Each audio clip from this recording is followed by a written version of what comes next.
우리에게 주신 하나님 말씀은 사사기 6장 23절에서 24절 2절 말씀입니다.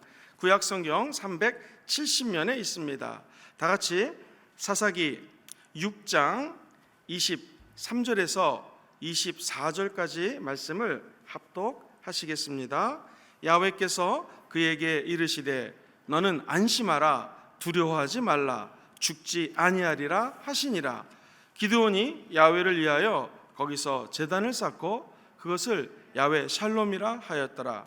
그것이 오늘까지 아비에셀 사람에게 속한 오브라에 있더라. 아멘. 오늘 저는 본문 말씀을 중심으로 평강의 하나님이라는 제목으로 하나님 말씀 나누기 원합니다. 같이 한번 해보실까요? 평강의 하나님. 우리가 잘 아는 평강, 그다가 마음의 평화라고 하는 단어는 외국말로 두 가지가 있습니다. 첫 번째는 팍스라는 단어가 있고요, 그 다음에 우리가 잘 아는 샬롬이라고 하는 단어가 있습니다. 두 단어가 비슷한 의미로 쓰이지만 많이 틀립니다. 이 팍스, 로마에서 비롯된 팍스라고 하는 단어는 일반적인 평화나 평강이 아닙니다. 우리가 아는 그 팍스는 물질적인 만족감이 올 때에 다가오는 마음의 평강입니다. 은행에 잔고가 15억 있어, 할렐루야, 평안하다.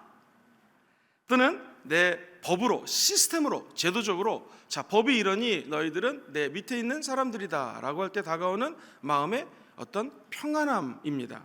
특별히 그때는 노예가 있었기 때문에 노예가 많을수록 마음의 평강, 팍스가 있었다라는 것이죠. 또는 힘으로 세상을 지배할 때에, 자, 내 힘 앞에 너희들은 굴복해야 돼, 평안하죠. 그때 쓰는 단어를 팍스라고 합니다. 결과는 어땠을까요? 이런 평화를 얻기 위해서 하루도 피를 안 흘릴 날이 없었습니다. 결국 로마 제국은 이 제도와 힘과 권력 때문에, 또 타락한 음란한 것들 때문에 로마 제국은 팍스라고 하는 단어와 함께 묻혀지게 됩니다. 한편 이 로마 제국의 속국이었습니다. 지배를 받았던 히브리 민족들이 믿고 있었던 샬롬이라고 하는 평강은 좀 틀립니다. 이 샬롬은 하나님께서 우리 안에 들어오셔서 힘이 되시고 형통케 하시고 은혜를 주시고 능력을 주실 때 다가오는 평강을 샬롬이라고 합니다. 우리가 한 주 동안 펼쳐질 이 특별 새벽 예배는 특별히 수능을 끼고 있고요, 많은 취업 준비를 하고 있는 이른바 취준생들과 함께 기도하는 귀한 시간입니다. 이 가운데에 하나님의 평강, 샬롬이 임하기를 예수님 이름으로 축원합니다.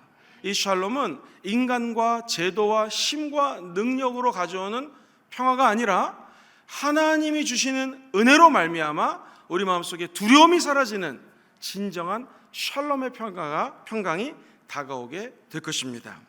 이 평강이라는 말을 생각할 때마다 참 이 기드온이라고 하는 사람이 생각납니다. 기드온은 그렇게 뛰어난 사람이 아니었습니다. 우리도 이 땅을 살다 보면 자기가 갖고 있는 재주나 내 능력보다도 훨씬 더 큰 일을 해내는 사람들을 보게 됩니다. 거꾸로 그 사람이 갖고 있는 능력은 이만한데 웬일인지 그분이 하는 일들마다 작아지고 안 되는 경우를 보게 됩니다. 극심한 고난과 문제 속에서도 좌절하지 않고 할렐루야 기쁘게 사는 사람들이 있고요, 극심한 문제 앞에 쭈그러들면서 사는 사람들이 있습니다. 차이는 무엇일까요? 믿고 의지할 사람이 있느냐 없느냐의 차이입니다. 오늘 이 새벽에 나온 사랑하는 성도님들은 하나님을 믿기에 우리 마음속에는 평강이 넘쳐나게 될 줄 믿습니다. 자, 하나님을 믿고 의지한다면 우리에게는 어떤 일들을 하나님께서 베풀어 주실까요? 첫 번째로 하나님은 함께 하십니다. 같이 보실까요? 함께 하시는 하나님. 성경은 재밌습니다. 이스라엘 백성들이 미디안 손에 탁 붙여지게 됩니다. 그 이유가 뭐냐면 하나님 말씀을 듣지 않고 악이 들어오고 타락을 하자 하나님이 미디안이라고 하는 세력을 허락해서 이스라엘 백성들을 무려 7년 동안이나 지배를 하게 됩니다. 얼마나 힘들었을까요? 첫째, 이스라엘에 쳐들어와서 정치적인 제도들을 흐트러 놓습니다. 두 번째, 먹는 것을 빼앗아 갑니다. 옛날이나 지금이나 먹는 게 없으면 얼마나 힘들었겠습니까? 세 번째, 가축들, 짐승을 다 뺏어가 가지고는 자기 것으로 소유합니다. 그러니까 당연히 이스라엘은 정치적인 제도가 흐트러지고 경제적인 어려움에 처하게 되고 무엇보다도 먹을 곡식이 없게 됩니다. 하나님은 이렇게 어려움에 처한 이스라엘 백성들이 하나님께 부르짖자, 기도하자 다시 이스라엘 백성들을 구원하기로 마음을 먹습니다. 저와 여러분들이 기도할 때에 하나님은 조국 대한민국을 구원하기로 마음을 바꾸시게 될 줄 믿습니다. 오늘 순복음 금종교회 성도님들이 이렇게 새벽부터 나와 기도할 때에 코로나19라는 전염병이 이 나라에서 떠나가는 기적이 우리의 기도의 울림소리와 함께 하늘에 상달되게 되기를 주의 이름으로 기도합니다. 하나님은 사람을 찾고 계십니다. 기도하는 사람, 내가 이 백성들을 구원하고자 하는데 누구를 통하여 구원할까 할 때 거기 한 사람이 있었습니다. 그 사람의 이름이 바로 기드온이었습니다. 사사기 6장 12절에 보면 이렇게 성경은 기록합니다. 같이 한번 읽어볼게요. 시작. 야훼의 사자가 기드온에게 나타나 이르되 큰 용사여 야훼께서 너와 함께 계시도다. 여러분, 지금 이 기드온은요, 이 마당에다가 밀을 갖다 놓고 타작하고 있었습니다. 근데 상황이 얼마나 우습냐면은 한밤에 몰래 타작하고 있었어요. 그 이유는 밀을 타작하다가 만약 미디안 군사들이 쳐들어오면 다 뺏깁니다. 그리고 원래는 밀을 타작할 때는 크게 해야 되는데 조그만 데다 집어넣고 막 타작했어요. 이 말은 경제적으로 궁핍했다라는 것입니다. 누가 봐도 큰 용사가 아닙니다. 쪼그라들어가지고 작은 용사야 이래도 모자랄 판에 하나님이 나타나서 하는 말이 큰 용사야 라고 얘기를 합니다. 몰래 타작하는 기드온, 겁이 많고 그리고 소심한 기드온 앞에 하나님이 부르시는 모습은 큰 용사여 라고 이야기를 합니다. 그러자 사사기 6장 15절 보면 이야기합니다. 나는 그런 큰 용사가 아닙니다. 내가 무엇으로 이스라엘을 구원할 수 있겠습니까? 보소서, 나의 집은 므낫세 중에서도 지극히 약하고 나는 내 아버지 집에서도 가장 작은 자이니라. 이 므낫세 지파 중에서 제일 작은 자입니다. 유다 지파라든가 저 큰 형님 지파도 아니고 이렇게 극히 작은 지파에 저에게 무슨 일을 하신다고 큰 용사라고 이야기를 하십니까? 그러자 하나님은 마음을 바꾸지 않습니다. 우리가 잘 아는 6장 16절 말씀 한 번 더 읽어보겠습니다. 시작. 야훼께서 그에게 이르시되 내가 반드시 너와 함께 하리니 네가 미디안 사람 치기를 한 사람을 치는 것처럼 하리라 하신지라. 겁쟁이 기드온이 큰 용사가 될 수 있었던 이유는 바로 이것입니다. 야훼께서 그에게 이르시되 내가 너와 함께 하리라. 오늘날 우리도 기드온의 모습하고 비슷합니다. 주위를 바라보고 코로나 때문에 이 마스크를 쓰지 않으면 안 되고, 한번 서울에 갔더니 어떤 어르신이 마스크를 딱 쓰다가 전화가 왔어요. 전철에서 마스크를 벗고 통화를 하니까 전철에 탄 사람들이 전체 쫙 째려보더라고요. 지금은 사람들 눈치를 보지 않고는 살아갈 수가 없습니다. 마치 한밤에 이 몰래 나와서 밀을 타작하고 있는 기드온과 같은 시대를 살아가고 있습니다. 그때 오히려 하나님은 저와 여러분들을 통하여 이렇게 말씀하십니다. 큰 용사여 두려워하지 말라. 내가 너와 함께하리라. 너는 용사다. 그 이유는 내가 너와 함께하기 때문이라는 것이죠. 오늘 이 새벽에 우리도 하나님 앞에 기도할 것이 있습니다. 하나님, 나는 극히 작은 자지만 기도와 같은 음성을 허락하여 주시옵소서. 너는 큰 용사다. 근데 그 이유가 뭐예요? 네 힘과 네 능력 때문이 아니라 내가 너와 함께하기 때문이다. 만약 수능을 보러 가는 우리 자녀들이, 또는 취업 때문에 준비를 하고 공부를 하는 자녀들이 이 음성을 듣게 된다면 얼마나 기쁠까요? 네가 생각하는 너는 네가 아니다. 내가 볼 때 너는 큰 용사다. 너를 향한 계획이 있고 앞으로 너를 통하여 큰 일을 하기 원한다. 그 이유는 사랑하는 아들아 딸아, 내가 너와 함께함이라. 여러분, 아이들이 수능을 못 봐도 실망하지 않습니다. 왜? 하나님이 함께 하시기 때문에 또 다른 기회가 있을 것이다. 시험을 잘 봐도 자기 시험보다 더 높게 나와도 어깨에 힘주고 으쓱하지 않습니다. 하나님이 나를 도와서 시험을 잘 본 것을 알기 때문이라는 것이죠. 결국 우리 인생의 모든 문제는 하나님이 나와 함께 하느냐 그렇지 하지 않느냐에 따라서 큰 용사가 될 수도 있고 작은 사람이 될 수 있다는 것입니다. 우리가 아무리 작아도 오늘 이 새벽에 하나님이 함께 하심으로 말미암아 어둠의 권세가 떠나가는 기적이 일어나게 되기를 주의 이름으로 축원드립니다. 꼬마 아이가 아빠 손을 잡고 걸어가면은 강아지가 멍멍, 심지어는 큰 진돗개가 나타난다 할지라도 겁을 먹지 않습니다. 그런데 그 어린 꼬마 아이가 혼자서 큰 진돗개 앞에 지나가면 무섭습니다. 혹시라도 진돗개가 물면 어떡하지? 똑같습니다. 저와 여러분들이 오늘 하나님의 영, 성령의 손을 잡고 가면 성령님은 우리의 연약함을 도우십니다. 결국 연약함을 도우시는 성령님이 우리에게 샬롬, 평강을 허락하여 주실 것입니다. 우리가 할 일을 걱정하고 염려하는 것이 아니라 하나님께 모든 것을 맡겨드리면 하나님이 책임져 주실 줄 믿습니다. 두 번째로, 기도를 통해서 알 수 있는 것은 기드온이 그냥 이 은혜를 받은 것이 아닙니다. 최선의 것을 가지고 주 앞에 나왔다라는 것이죠. 같이 해보실까요? 최선의 것을 가지고 나온 기드온. 시작. 기드온은 하나님께 확실한 표징을 구합니다. 그리고 한번 따라해 볼까요? 염소 한 마리, 곡식가루 한 에바. 이 염소 한 마리를 잡으면 수많은 사람들이 먹습니다. 옛날에 7년 전에는 염소 한 마리가 별거 아니었습니다. 그렇지 않습니까? 경기가 좋을 때는요, 정육점에 가서 돼지고기 3근 목살로 주세요, 기름 없는 거 신나게 구워 먹습니다. 근데 요즘같이 경기가 어려우면 목살 3근 하려다가 한 근만 주세요 이럴 때가 많이 있지 않습니까? 옛날에는 염소 한 마리가 별거 아니었는데 경기가 어려울 때는 염소 한 마리 무지 큰 겁니다. 곡식 한 에바 무려 9.6kg입니다. 10kg. 여러분 10kg짜리 쌀 들어보셨죠? 그걸 가지고 주 앞에 나왔다라는 거예요. 한밤에 밀을 몰래 까고 있는 이 기드온이 하나님 앞에 염소 한 마리 그리고 그 곡식을 9.6kg를 갖고 왔다는 것은 엄청나게 최선의 것을 주 앞에 갖고 왔다는 것입니다. 사랑하는 성도님들, 오해하지 마십시오. 하나님께 나올 때는 그럼 이렇게 맨날 크고 비싼 돈 많은 금액을 갖고 나와야 됩니까? 그거 아닙니다. 하나님은 우리의 최선의 것을 받기 원한다는 것입니다. 오늘 이 새벽에 우리가 물질을 안 갖고 와도 상관이 없습니다. 나의 최선, 나의 몸, 내 드릴 것은 없지만 나의 시간과 나의 정열과 나의 마음과 나의 노력과 하나님을 사랑하는 이 마음을 주께 드립니다 했을 때 주님은 진짜 기드온을 큰 용사로 사용하여 주시는 줄 믿습니다.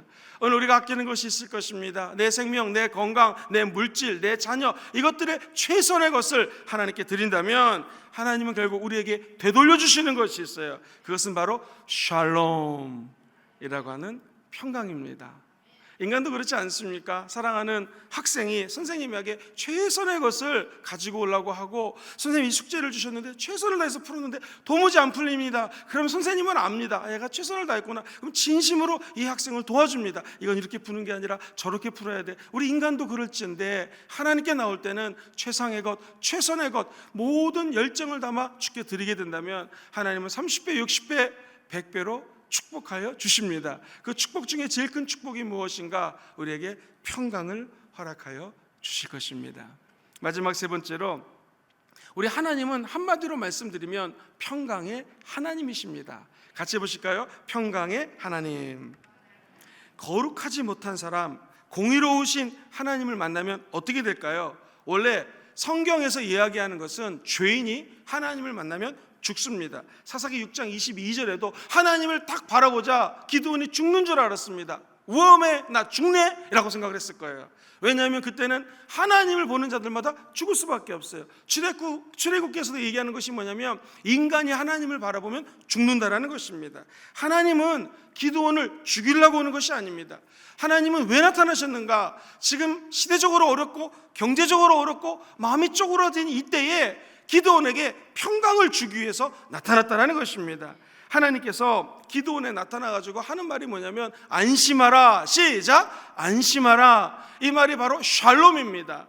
이 말을 샬롬으로 들었던 기드온이 하나님의 이름을 바꿨는데 뭐라고 이름을 불렀냐면 야훼 샬롬이라고 하나님을 부릅니다. 사랑하는 성도님들, 오늘 주님이 우리에게 나타나서 말씀하실 것입니다. 안심하라.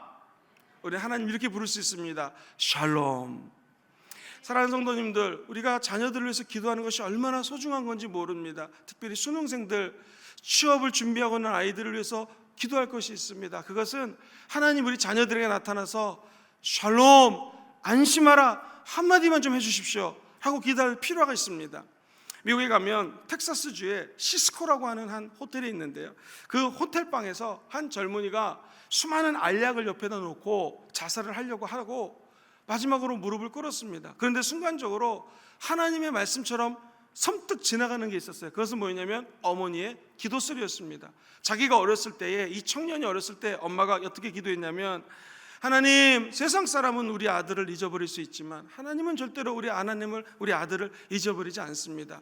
샬롬의 하나님, 평강의 하나님, 우리 아들을 샬롬, 평강, 맨날 이렇게 기도했던 게 갑자기 머릿속에 스쳐 지나갔습니다. 이 어머니의 기도, 물론 아버지의 기도도 역사하지만 엄마의 애끓는 기도를 자녀들을 키우고 나중에 성장하는데 정말 큰 결정적인 은혜를 허락합니다. 이 청년이 갑자기 드는 생각이, 그렇지, 하나님 나와 함께 하시면 내가 두려워할 필요가 없지.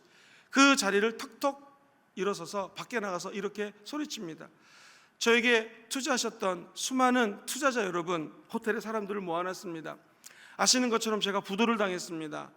저는 하나님을 믿습니다. 사실 지금 자살하려고 수없이 많은 수면제를 갖다 놓고 먹으려고 하는데 하나님이 저에게 지금 임하셔서 내가 너와 함께한다라는 말씀을 주셨습니다. 사랑하는 투자자 여러분, 한 번만 더 기회를 주시면 제가 이자도 갚고 원금도 상환할 테니 상환을 좀 유예해 주시기를 간절히 부탁드립니다 라고, 사람이 이 하나님을 만나고 난 다음에 진정성이라는 게 있지 않습니까? 진정성을 가지고 투자자들에게 이야기를 합니다. 그랬더니 투자자 중에서 두 사람이, 가장 많은 돈을 투자했던 사람이 그 진실된 청년의 이야기를 듣고 다시 한번 사업을 할 수 있도록 허락을 해줬습니다. 그리고 그 청년이 사업을 하기 시작합니다. 그 사람의 이름은 누굴까요? 우리가 잘 아는 힐튼 호텔의 창업주인 콜라드 힐튼입니다. 최근에 여의도에도 한복판에 콜라드 힐튼 호텔이 세워졌는데 얼마나 좋은지 모릅니다. 전 세계에서 힐튼 호텔은 최고의 호텔로 명성을 날리고 있습니다. 이 창업주의 이야기입니다.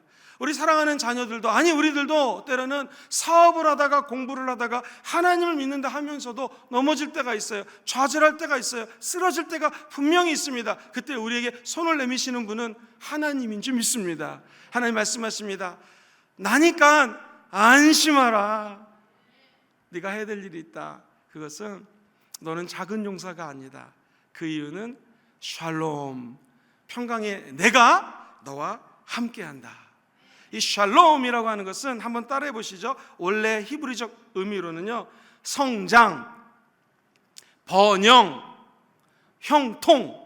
놀랍죠? 우리는 샬롬하면 평강으로 알고 있는데 이 원어적 의미는 성장한다, 형통한다, 무엇보다도 프로스페러스, 번영한다라는 뜻입니다. 그러므로 오늘 이 새벽에 나온 여러분들에게 축복합니다. 우리 삶의 형통과 성장과 하나님의 축복이 샬롬 임할지어다.